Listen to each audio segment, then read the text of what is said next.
नुसतं सकाळी उठून फायदा नाही भाऊ. योगासन करावं लागतंय, फिरायला जावं लागतंय, व्यायाम करावं लागतंय.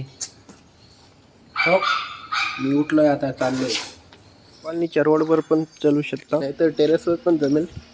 टेरेसवर तर खूपच छान, कारण की फिरता पण येतं, वर्कआउट वगैरे पण करता येतं. एकदम ओके काम आहे. मॉर्निंग भाईओ, चला मग या मग माझ्यासोबत, आपण करूया फिटनेसची तयारी. बॉडी शॉडी बनवू ना भाऊ. कसलं भारी आहे ना हे वातावरण. हो का, ट्रॅकवर मध्ये क्रिकेट खेळत आहे, काही प्लेयर डिफेन्सची तयारी करत आहे, हॉलीबॉलची तयारी करत आहे, क्रिकेट छोटी टीम क्रिकेटची तयारी करत आहे. ते बघा डबल बार पाशी तिथं काम करत आहे, तिथं मोठी टीम आहे, तिथं क्रिकेट खेळत आहे. मला कसलं फिटनेस करण्यासाठी माणसं आपल्या आपल्या फील्डमध्ये उतरलेत.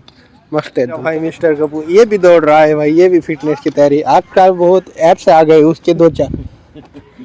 ये देखो बाबा,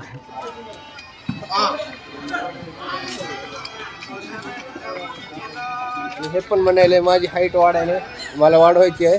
बाईची हाईट आणखी माझ्या खांद्यापर्यंत झाली, माझ्या कमरापर्यंत हाईट होती. त्याच्यानंतर बॉडी बी आहे, पण हे बॉडी दाखवत नाही भाऊ. एवढा फायदा आहे ना, लईच फायदा आहे. सांग काय काय फायदा झाला तुझा? हाईट वाढली, नंतर फिटनेस झाला, नंतर रनिंग झाली, अक्षय स्टॅमिना झाला. बस एवढं. आपण रनिंग करायला कुठं कुठं जातो? मुकुंदराज घाट, पुन्हा मौलाना, पुन्हा योगेश्वर ग्राउंड, पुन्हा परळी. हाय का भावांनो, तुम्हाला म्हटलंच होतं किती फायदा आहे. चला मग.